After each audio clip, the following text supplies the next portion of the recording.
إن الحمد لله نحمده ونستعينه ونعوذ بالله من شرور أنفسنا من سيئات أعمالنا من يهده الله فلا مضل له ومن يضلله فلا هادي له وأشهد أن لا إله إلا الله وحده لا شريك له وأشهد أن محمدا عبده ورسوله أما بعد فإن خير الحديث كتاب الله وخير الهدي هدي محمد صلى الله عليه وسلم وشر الأمور محدثاتها وكل محدثة بدعة وكل بدعة ضلالة وكل ضلالة في النار. وقال الله تعالى يا أيها الذين آمنوا اتقوا الله حق تقاته ولا تموتن إلا وأنتم مسلمون. وقال الله تعالى يا أيها الناس اتقوا ربكم الذي خلقكم من نفس واحدة وخلق منها زوجها وبث منهما رجالا كثيرا ونساء واتقوا الله الذي تساءلون به والأرحام إن الله كان عليكم رقيبا. وقال الله تعالى يا أيها الذين آمنوا اتقوا الله وقولوا قولا سديدا يصلح لكم أعمالكم ويغفر لكم ذنوبكم ومن يطع الله ورسوله فقد فاز فوزا عظيما. اللهم صل على محمد وعلى آل محمد كما صليت على إبراهيم وعلى آل إبراهيم إنك حميد مجيد. اللهم بارك على محمد وعلى آل محمد كما باركت على إبراهيم وعلى آل إبراهيم إنك حميد مجيد.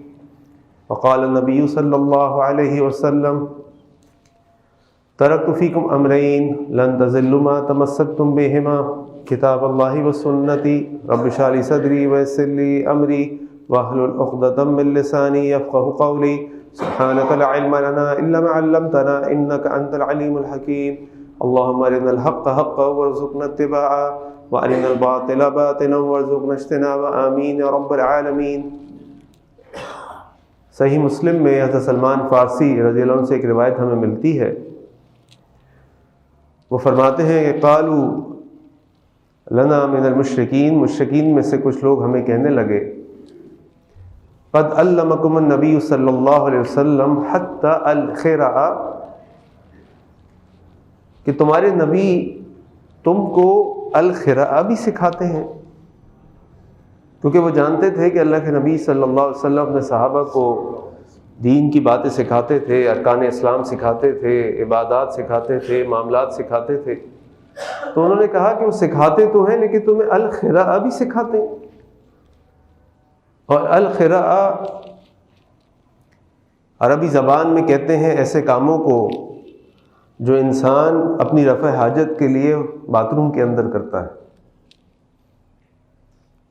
تو حضرت سلمان فارسی رضی اللہ عنہ نے ان کو جواب دیا قال بلا، کیوں نہیں، وہ تو ہمیں یہ بھی سکھاتے ہیں کہ جب تم بول و براز کے لیے یعنی پیشاب یا پخانے کے لیے باتھ روم میں بیٹھو تو تم نے قبلے کی طرف رخ نہیں کرنا، اور جب تمہیں پاکی اختیار کرنی ہے تو تمہیں سیدھا ہاتھ استعمال نہیں کرنا، اور اگر تمہیں پانی میسر نہ ہو تو 3 سے کم پتھر میں استعمال نہ کرنا، یعنی کم از کم 3 پتھر استعمال کرنا، اور دیکھو کھاد اور ہڈی کا استعمال نہ کرنا استنجے کے لیے. ہمارا نبی تو ہمیں یہ بھی سکھاتا ہے. یعنی اللہ کے نبی صلی اللہ علیہ وسلم ایک طرف تو اللہ کی توحید کے بارے میں سکھا رہے ہیں، ایک طرف تو حج، روزہ، زکوٰۃ، نماز کے بارے میں سکھا رہے ہیں، اور دوسری طرف اللہ کے نبی صلی اللہ علیہ وسلم انسان کی اتنی پرائیویٹ لائف، اتنی نجی زندگی کے باتھ روم کے اندر کے بھی کیا آداب ہیں وہ بھی سکھاتے ہیں. اور الحمدللہ یہ ہمارے دین اسلام کا کمال ہے، یہ ہمارے دین اسلام کی جامعیت ہے کہ زندگی کا کوئی شعبہ ایسا نہیں ہے کہ جس کے بارے میں ہمارا دین ہمیں تعلیم نہ دیتا ہو اور ہمیں اس کے آداب نہ سکھاتا.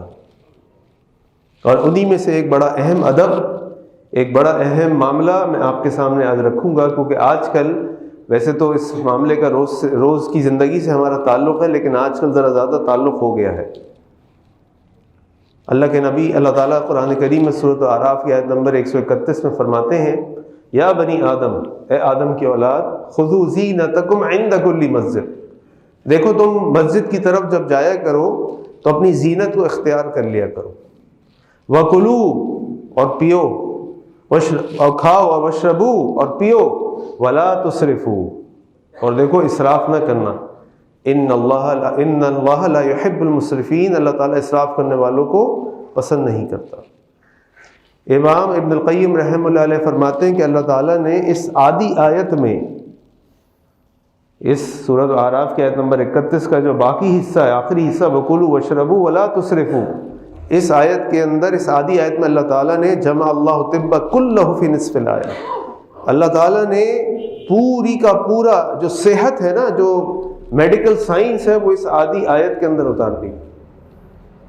یعنی ہماری جو صحت ہے اس کا بنیادی تعلق ہماری غذا سے ہے، ہمارے کھانے سے ہے، جو روز ہم کھاتے ہیں الحمدللہ، اللہ کا بڑا شکر ہے۔ لیکن آج کل چونکہ شادیوں کا موسم ہے، دن رات یہ تقریبات ہو رہی ہیں، وہاں ہم جا رہے ہیں، دن ہو رات ہو، ہر روز ہی کہیں نہ کہیں کوئی تقریب، کوئی شادی کے معاملات ہیں۔ تو آج میں آپ کے سامنے اس موضوع پر بات کروں گا، وہ کھانے کے آداب ہیں۔ اللہ کے نبی صلی اللہ علیہ وسلم نے کھانے کے معاملے میں جو سب سے پہلا ادب ہمیں سکھایا وہ یہ ہے کہ جب بھی تم کھانے کا آغاز کرو تو ہمیشہ بسم اللہ پڑھا کرو، ہمیشہ بسم اللہ پڑھا کرو۔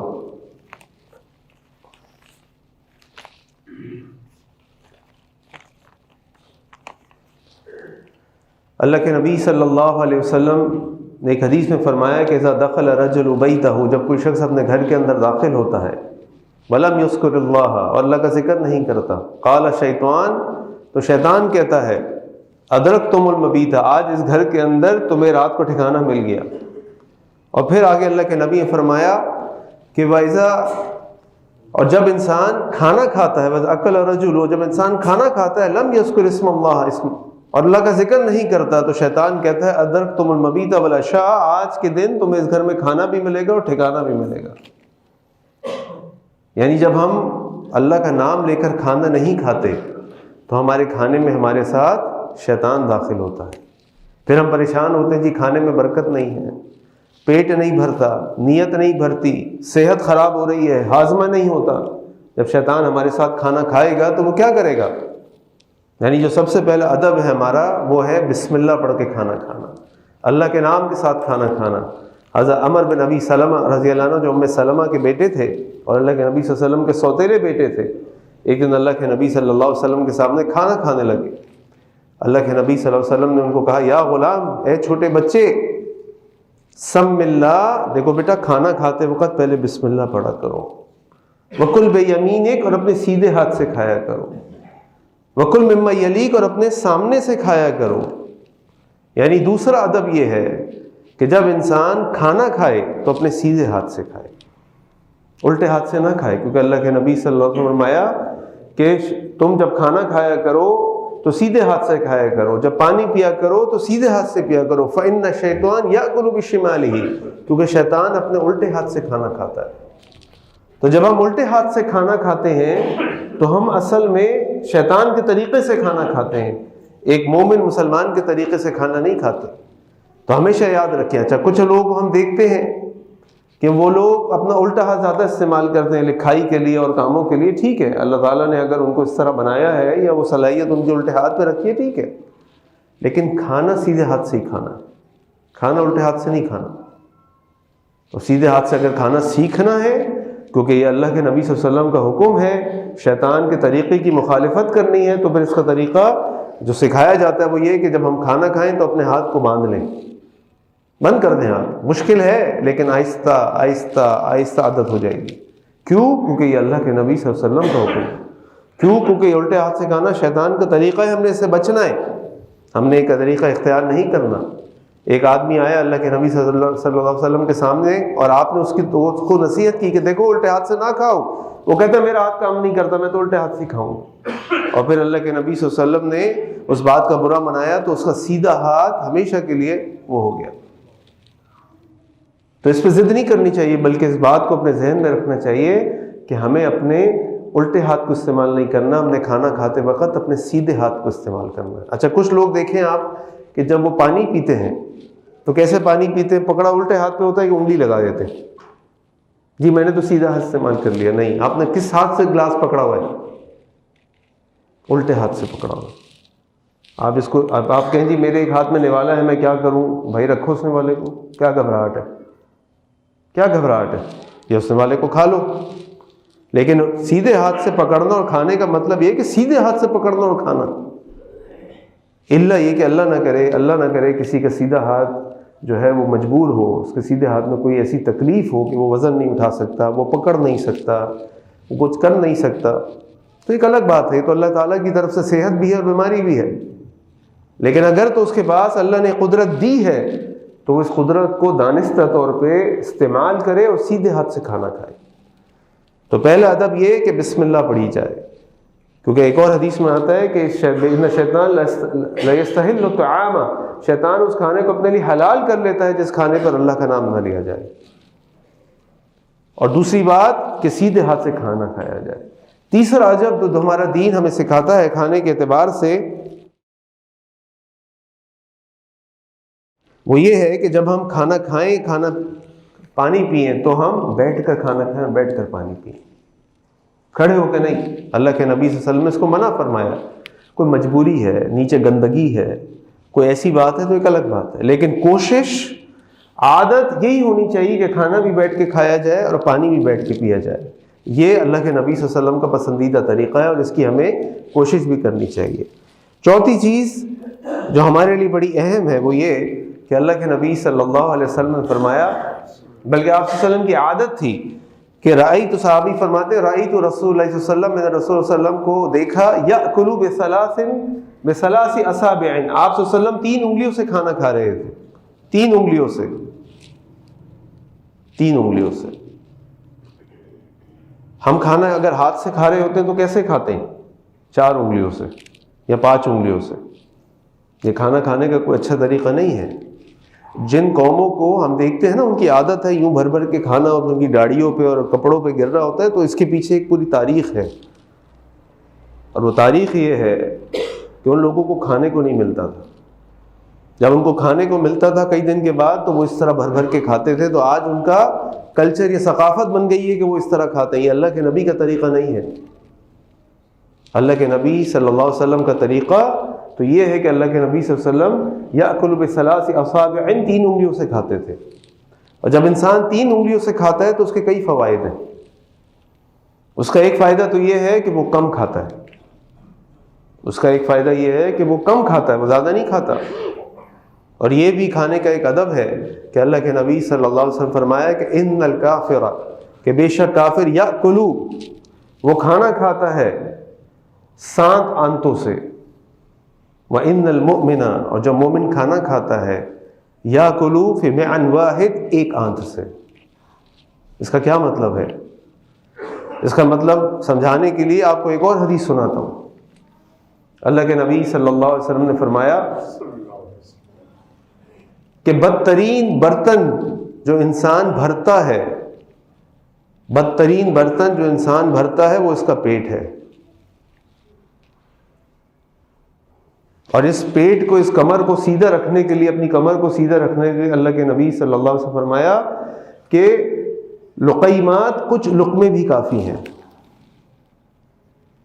آج ہم کھانا کھاتے ہیں تو کیسے کھانا کھاتے ہیں؟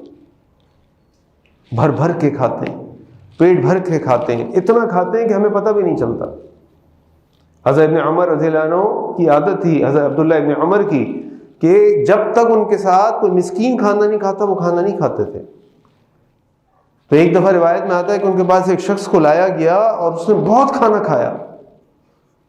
تو آپ نے اپنے ساتھی کو، جو کسی شخص کو لے کر آئے تھے، انہوں نے کہا، ان کو سنائی یہ بات کہ ان الکافر یاکل بسبعۃ امعاء، یہ جو کافر ہوتا ہے وہ 7 آنتوں سے کھانا کھاتا ہے. یعنی اشارتاً یہ تھا کہ یہ کھانا کیسے کھا رہا ہے، اتنا کھانا کھا رہا ہے.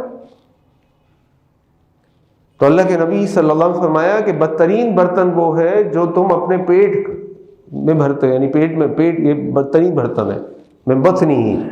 اور پھر آپ نے فرمایا کہ اس بدترین برتن کو سیدھا رکھنے کے لیے، اپنی انسان کو، اس کمر کو سیدھا رکھنے کے لیے کچھ لقمے بھی کافی ہیں.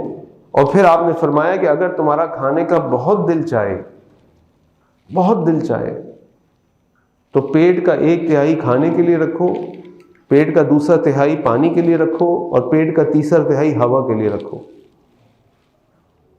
اب آپ سوچیے کہ ہم کھانا کیسے کھاتے ہیں. ایک مومن جو ہے وہ اتنا کثرت سے کھانا نہیں کھاتا کہ اس کے بعد اس کو گیس کی بیماریاں ہو جائیں، اس کے بعد اس کو بدترین طریقے سے ڈکار آئیں، اس کے بعد اسے چلا پھرا نہ جائے، اس کا پیٹ خراب ہو جائے۔ یہ مومن کا طریقہ نہیں ہے۔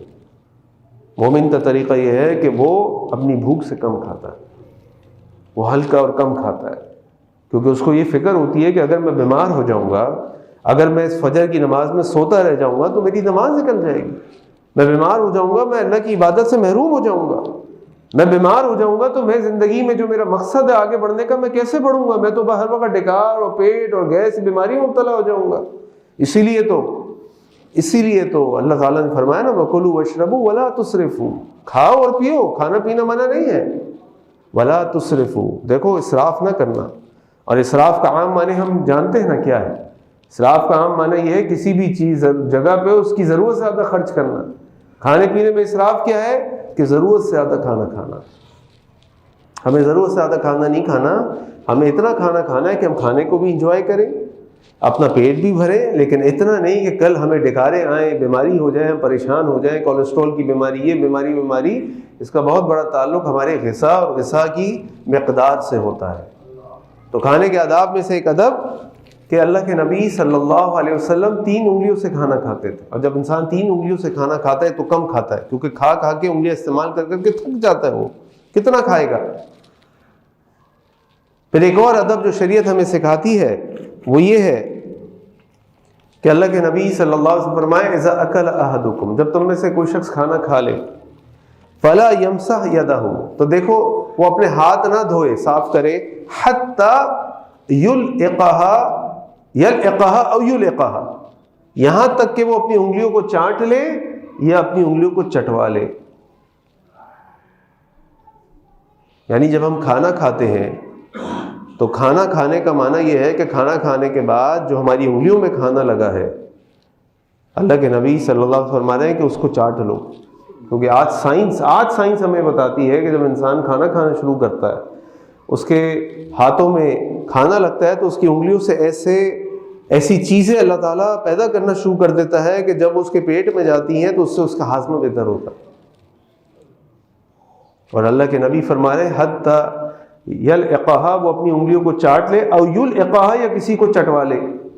اب آپ سوچیے کہ اگر 2 دوست ساتھ بیٹھے کھانا کھا رہے ہیں اور وہ ایک دوسرے کی انگلیاں چاٹے تو کتنی محبت ہوگی۔ اور اس سے بڑھ کر یہ ہے کہ شوہر اور بیوی کھانا کھا رہے ہوں اور کھانا کھانے کے بعد شوہر اپنی بیوی سے کہے کہ میری انگلیاں چاٹو، اور بیوی کہے شوہر سے کہ آپ میری انگلیاں چاٹیں، تو گھر میں کتنی محبت بڑھ جائے گی۔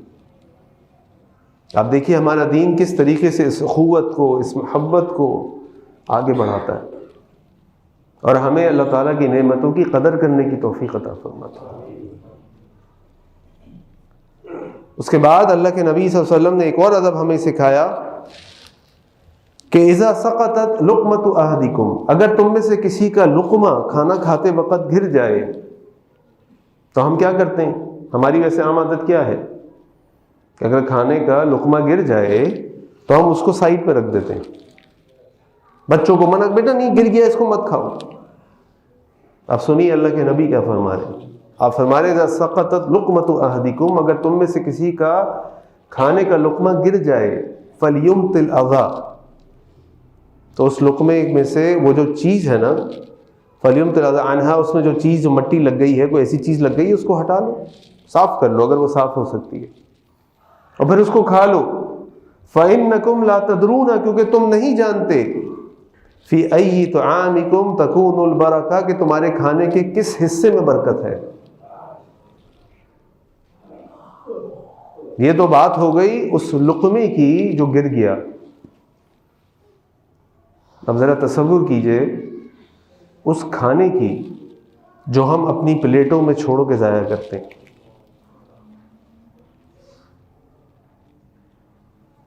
وہ تو اللہ کے نبی فرما رہے ہیں وہ ایک چاول کا دانہ جو گر گیا اس کو بھی اٹھا کے کھا لو، وہ ایک روٹی کا جو ٹکڑا رہ گیا تمہارے ہاتھ سے نیچے گر گیا، اٹھاؤ اس کو صاف کرو، اگر صاف ہو سکتا ہے صاف کرو اس کو، ہاں اللہ نہ کرے کوئی ایسی گندگی لگ جائے جو صاف ہونے کے قابل نہیں ہے تو ایک الگ بات ہے، لیکن اگر اس کو تم جھاڑ دو، ذرا سا اس میں سے کچھ ذرے لگ گئے ہٹا دو اور اس کو صاف کر کے بسم اللہ پڑھ کے کھا لو، تو تمہیں نہیں معلوم تمہارے کھانے کس حصے میں برکت ہے۔ اب میں سوال یہ کرتا ہوں کہ جو کھانا ہم اپنی پلیٹوں میں چھوڑتے ہیں، وَلَا تُسْأَلُنَّ يَوْمَئِذٍ عَنِ النَّعِيمِ، اس دن تم سے لازماً سوال کیا جائے گا ان نعمتوں کا جو اللہ نے تم کو دی۔ اللہ کے نبی صلی اللہ علیہ وسلم نے ایک موقع پہ فرمایا، وہ ٹھنڈا پانی جو تم پیتے ہو نا، اس کا بھی تم سے قیامت والے دن سوال کیا جائے گا۔ آج آپ ہمارا حال دیکھیں،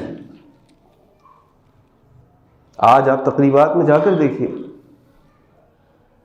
جس مقدار میں ہم کھانا ضائع کرتے ہیں اس مقدار میں تو ہم کھانا کھاتے بھی نہیں۔ اور یاد رکھیے، اللہ رب العزت کا قانون یہ ہے کہ لَإِن شَكَرْتُمْ لَأَزِيدَنَّكُمْ، تو میرا شکر ادا کرو گے اور دوں گا، وَلَئِن كَفَرْتُمْ، اور اگر ناشکری کی، ان عذابی لشدید، میری پکڑ بڑی سخت ہے۔ جس اللہ کی نعمت کی ناقدری کریں گے ہم، وہ نعمت اللہ ہم سے چھین لے گا۔ آج آٹا کیا بھاؤ ہے؟ آج مرغی کیا بھاؤ ہے؟ آج چاول اور شکر کیا بھاؤ ہے؟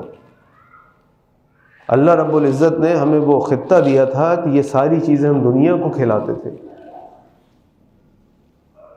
ہمارا ملک ساری دنیا کو ایکسپورٹ کرتا تھا۔ آج ہمارے ملک میں آٹا دستیاب نہیں ہے۔ دیکھیے نا آپ نے ویڈیوز، ایک آٹے کی بوری کے پیچھے لوگوں کی جان جا رہی ہے۔ آج چاول نہیں ہے، آج شکر نہیں ہے، آج پھل نہیں ہے، آج سبزی نہیں ہے۔ اس کی صرف اور صرف وجہ یہ ہے جو ضائع ہم کرتے ہیں نا کھانا، یہ ہمارے اوپر اللہ کی پھٹکار ہے، پھٹکار۔ اور اگر آپ ایک چاول کے دانے کے پیچھے دیکھیں نا کہ اللہ تعالیٰ ہم پہ کتنے احسان کرتے ہیں، تو آپ حیران رہ جائیں گے۔ ایک چاول کا دانہ جب آپ چمچے سے اپنی پلیٹ سے اٹھا کر اپنے منہ میں ڈالتے ہیں، اس کے بعد کے جو مراحل ہیں تو میں بتاتا ہوں، اس سے پہلے کے مراحل ذرا سنیے۔ اللہ تعالیٰ انسان کو یہ عقل دیتے ہیں کہ تم نے اگر کوئی فصل بونی ہے تو کیسے بونی ہے، یہ اللہ کا احسان ہے۔ پھر اللہ تعالیٰ انسان کو یہ عقل دیتے ہیں کہ تم وہ اوزار تیار کرو کہ جن اوزاروں سے تم زمین کی کٹائی کر سکتے ہو، اس کو کھود سکتے ہو۔ پھر اللہ تعالیٰ انسان کو یہ عقل دیتے ہیں جو اوزار تم نے تیار کرنے ہیں، ان اوزاروں کے لیے اللہ تعالیٰ لوہے کو پیدا کرتے ہیں، اللہ تعالیٰ لکڑی کو پیدا کرتے ہیں۔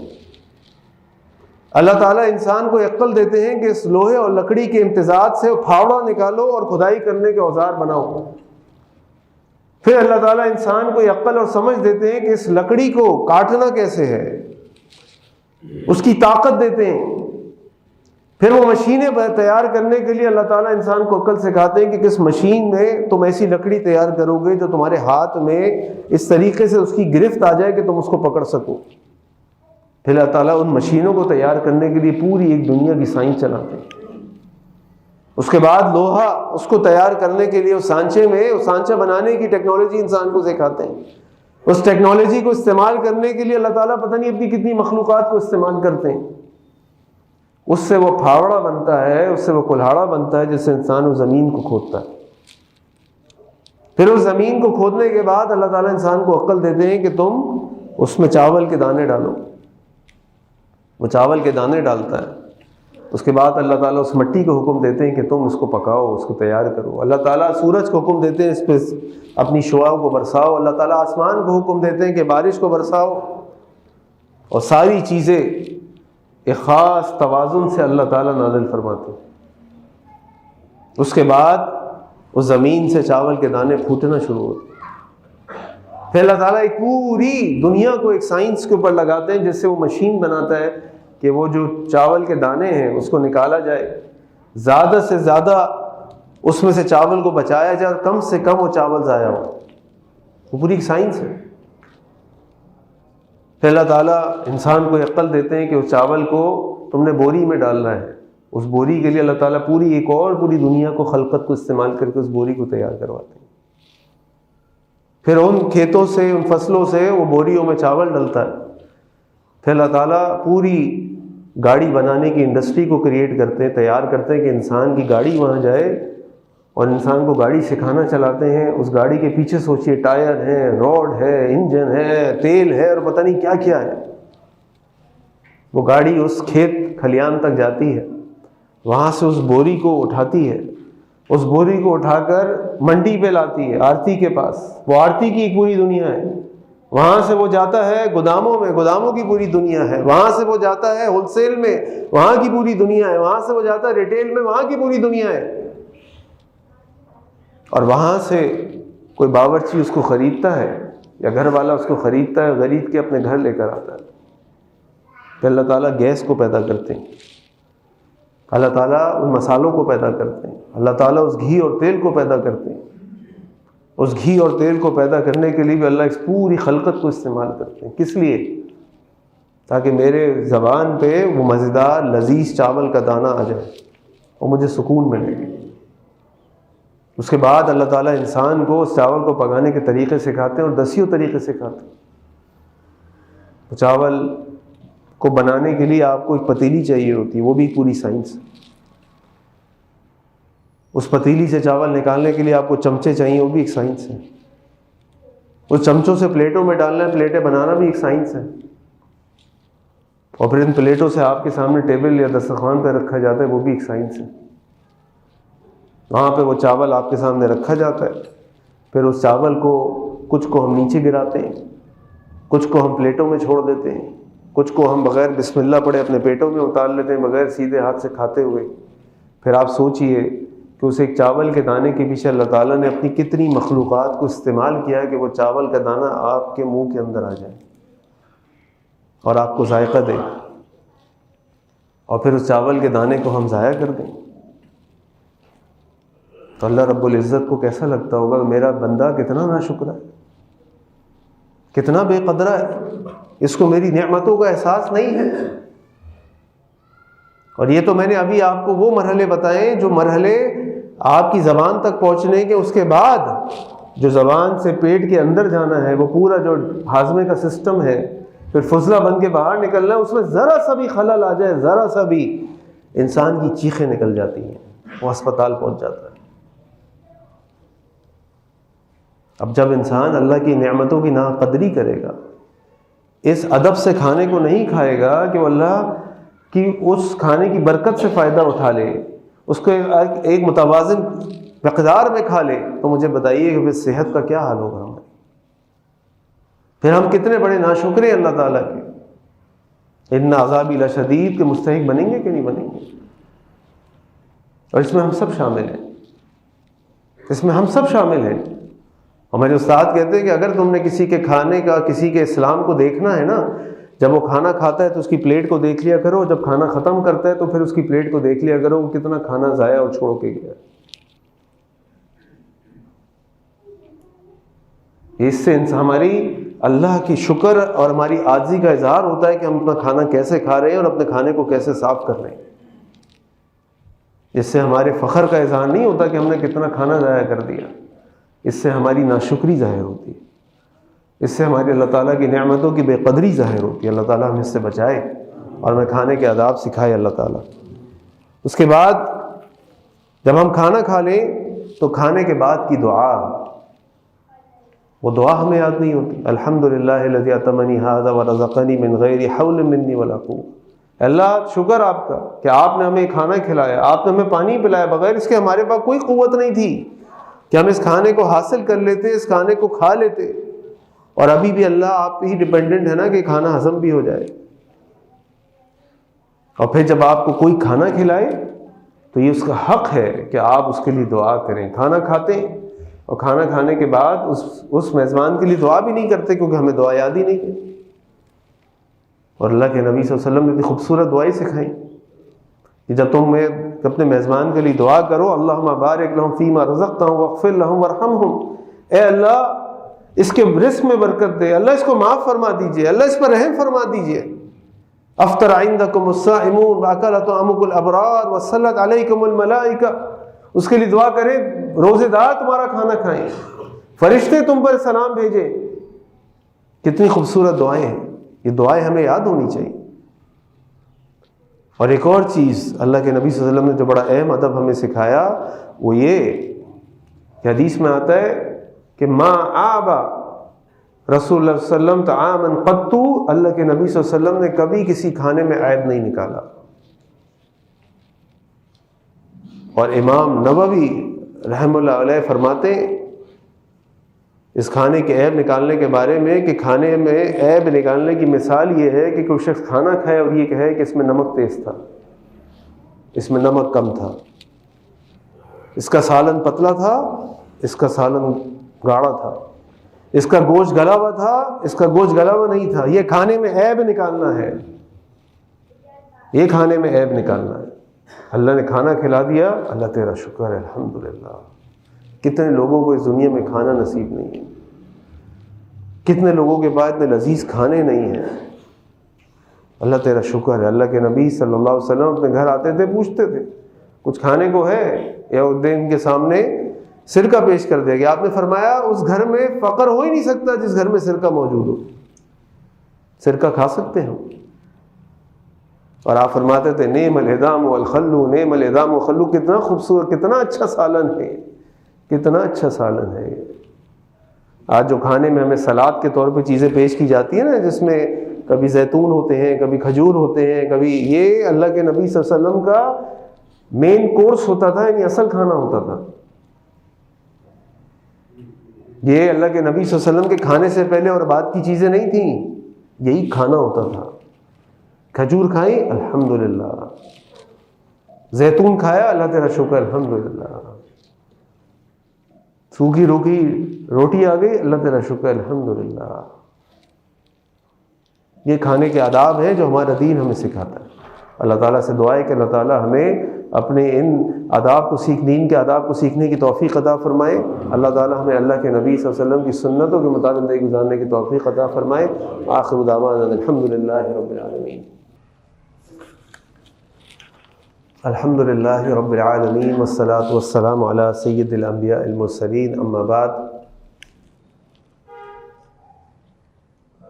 اللہ کے نبی صلی اللہ علیہ وسلم نے جہاں ہمیں اپنی زندگی کے مختلف آداب سکھائے ہیں، ان میں سے ایک بڑا اہم موضوع کھانے اور پینے کے آداب ہیں جو میں نے آپ کے سامنے اس خطبہ جمعہ میں رکھے ہیں.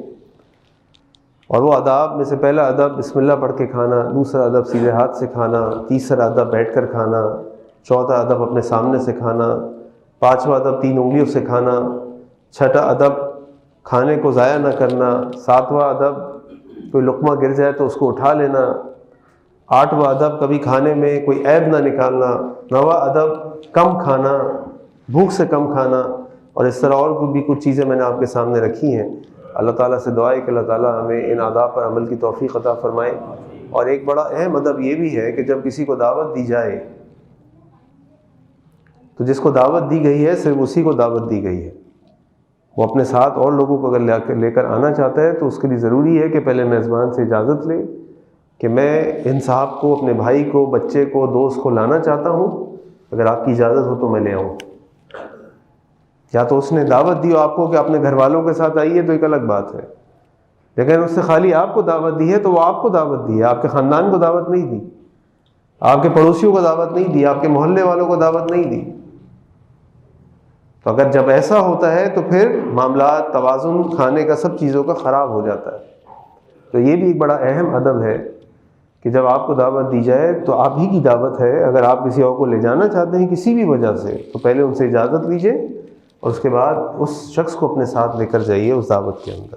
اور اسی طرح کھانے میں عیب نکالنا، کھانے کے بعد کی دعا پڑھنا اور اپنے میزبان کے لیے دعائے خیر کرنا، یہ بھی اللہ کے نبی صلی اللہ علیہ وسلم کے سکھائے گئے آداب میں سے بہت اہم آداب ہیں. اللہ سے دعا ہے کہ اللہ تعالیٰ ہمیں قرآن و سنت پر عمل کی توفیق عطا فرمائے. اللہ تعالیٰ سے دعا کریں کہ اللہ تعالیٰ دنیا میں جہاں جہاں مسلمان پریشانیوں کا شکار ہیں، تکالیف کا شکار، اللہ تعالیٰ کی مشکل پریشانی تکالیف کو دور فرمائے. اللہ سے دعا کریں کہ اللہ ہمارے ملک پاکستان کی حفاظت فرما. اللہ ہمارے حکمرانوں کو اپنے فیصلے قرآن و سنت کے مطابق کرنے کی توفیق عطا فرما. اللہ ہمارا ملک اس وقت سیاسی، معاشی، معاشرتی، اقتصادی، مذہبی ہر طریقے سے اللہ تباہی بربادی کے دہانے پر ہے. اللہ تعالیٰ ہمارے ملک کی حفاظت فرما. اے اللہ ہمارے حکمرانوں کو آپ نے اسلام کی دولت دی، ایمان کی غیرت بھی عطا فرما دے. اے اللہ ان کو اچھے اخلاق عطا فرما دے. اے اللہ ان کو اتحاد و اتفاق عطا فرما دے. اے اللہ ان کو اپنے فیصلے امت مسلمہ اور پاکستان کے مفاد کے مطابق کرنے کی توفیق عطا فرما دے. اے اللہ ہمارے شہر کراچی کی حفاظت فرما دے. اے اللہ ہمارے شہر کراچی کے امن و امان کو بحال فرما دے۔ اے اللہ ہمیں ایک ایسا کوئی ولی وارث دے دے، کوئی حکمران دے دے، شہر کو اپنا شہر سمجھے، شہر کی حفاظت کرے اور شہر کی ذمہ داری لے۔ اے اللہ ہمارے جان و مال و عزت کی حفاظت فرما دے۔ اے اللہ ہمیں نیک اولاد بنا دے، نیک اولاد عطا فرما دے۔ اے اللہ ہمیں اپنے والدین کے لیے صدقہ جاریہ بنا دے، ہماری اولادوں کو ہمارے لیے صدقہ جاریہ بنا دے۔ اے اللہ ہمیں دین کا علم سیکھنے والا بنا دے۔ اے اللہ دین اس علم پر عمل کرنے والا بنا دے۔ اے اللہ جو بیمار ہیں ان بیماروں کو شفا کاملہ عاجلہ عطا فرما دے۔ کئی لوگوں نے دعا کی درخواست کی ہے، میرے اپنے خالہ زاد بھائی نوجوان لڑکا ہے 27-28 سال کا، اس کو 2-3 ہفتے پہلے ٹائیفائڈ ہوا، بگڑتا گیا، اس کے گردوں پہ اثر آ گیا، ابھی خان میں ڈائلسس میں ہے۔ دعا کرنا تعالیٰ اس کو شفا کامل عاجلہ عطا فرما دے۔ اس طرح اور بھی کئی لوگوں نے دعا کی درخواست کی، اللہ تمام لوگوں کی جسمانی، روحانی، نفسانی ہر قسم کی بیماریوں سے اللہ ان کو شفا کامل عاجلہ عطا فرما دے۔ ایک بھائی ہیں محمد راشد، ان کی طرف سے درخواست ہے کہ ان کے گھر پہ کچھ لوگوں نے قبضہ کر لیا ہے اور بہت ان کو تنگ کر رہے ہیں، اللہ سے دعا کریں اللہ ان کو اس مشکل سے نکال دے، اس تکلیف سے اللہ ان کو نکال دے۔ اللہ تمام مسلمانوں کی جائز حاجات کو پورا فرما دے۔ اے اللہ ہمیں قرآن و سنت پر عمل کرنے والا بنا دے۔ اللہ 5 وقت کی نماز باجماعت مسجد میں پڑھنے والا بنا دے۔ اے اللہ ہماری دعاؤں کو قبول فرما لے، اللہ ہماری خطاؤں کو درگزر فرما دے۔ اے اللہ ہم سے راضی ہو جا، اے اللہ ہماری دعاؤں کو قبول فرما لے۔ ان اللہ یأمر بالعدل والإحسان وإيتاء ذی القربى وینہی عن الفحشاء والمنکر والبغی یعظکم لعلکم تذکرون۔ سبحان ربک رب العزۃ عما یصفون، سلام علی المرسلین والحمد للہ رب العالمین۔